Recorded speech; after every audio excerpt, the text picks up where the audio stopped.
कंजूस धोबी और ईमानदार कुम्हार। शिरपुर गांव में एक धोबी रहता था जो कि बहुत कंजूस था।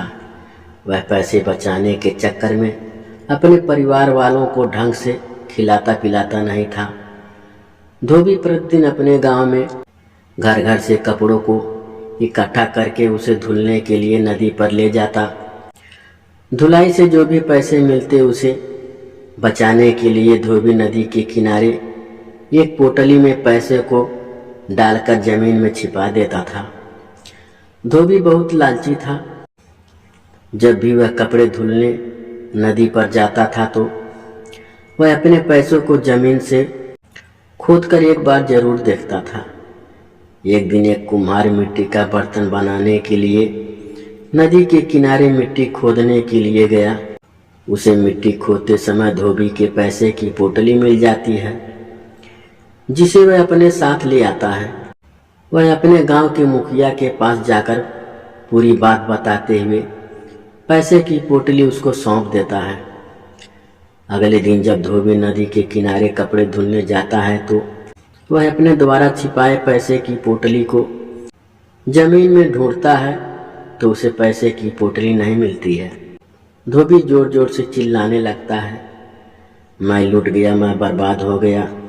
उसकी आवाज़ सुनकर एक चरवाहा उसके पास आता है।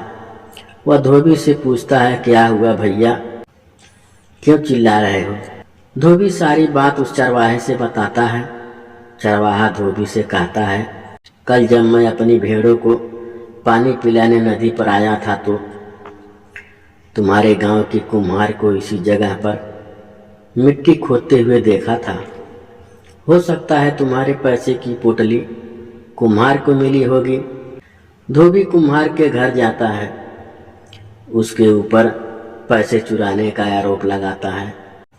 कुम्हार धोबी को लेकर गांव के मुखिया के पास जाता है।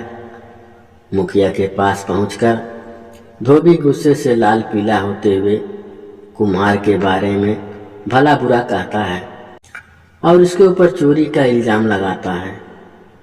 मुखिया धोबी की बातों को सुनकर धोबी को कुम्हार के ऊपर चोरी का इल्जाम लगाने के लिए फटकार लगाता है। उसे कहता है, कुम्हार ईमानदार है। कल जब मिट्टी की खुदाई करते समय उसे पैसे से भरी पोटली मिली थी, वह ईमानदारी से मुझे सौंप गया था। ये लो तुम्हारे पैसे की पोटली। इतने में धोबी की पत्नी अपने बच्चों के साथ वहां आ पहुंची। वह कहती है, रुकिए मुखिया जी, पहले आप हमारा न्याय करो। पैसों की कमी के कारण कितने दिन हो गए मैं और मेरे बच्चे भर पेट भोजन नहीं किए।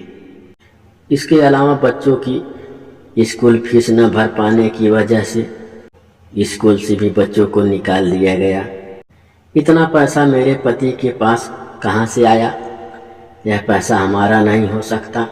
इस पैसे को कुम्हार को ही दे दिया जाए। धोबी अपनी पत्नी के ऊपर गुस्सा करते हुए कहता है, नहीं नहीं मुखिया जी, इस पैसे का मालिक मैं ही हूँ। मैं जो भी कमाता था खर्च के डर से घर पर नहीं रखता था, इसीलिए मैं नदी के किनारे जमीन में छिपा देता था। मुखिया धोबी से कहता है, तुम पैसे की बचत करने के चक्कर में अपनी पत्नी और बच्चों का ख्याल क्यों नहीं रखते हो? तुम्हारे बच्चों को स्कूल से भी निकाल दिया गया है। ऐसे में तुम इन पैसों को बचाकर क्या करोगे? मुखिया अपना फैसला सुनाते हुए कहता है, आज से तुम्हारे घर को तुम्हारी पत्नी चलाएगी।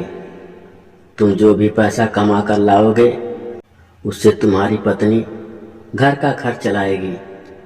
इस तरह से धोबी की कंजूसी छूट जाती है। उसके बच्चे फिर से स्कूल जाने लगते हैं। अब धोबी के घर खाने पीने की अच्छी व्यवस्था हो गई।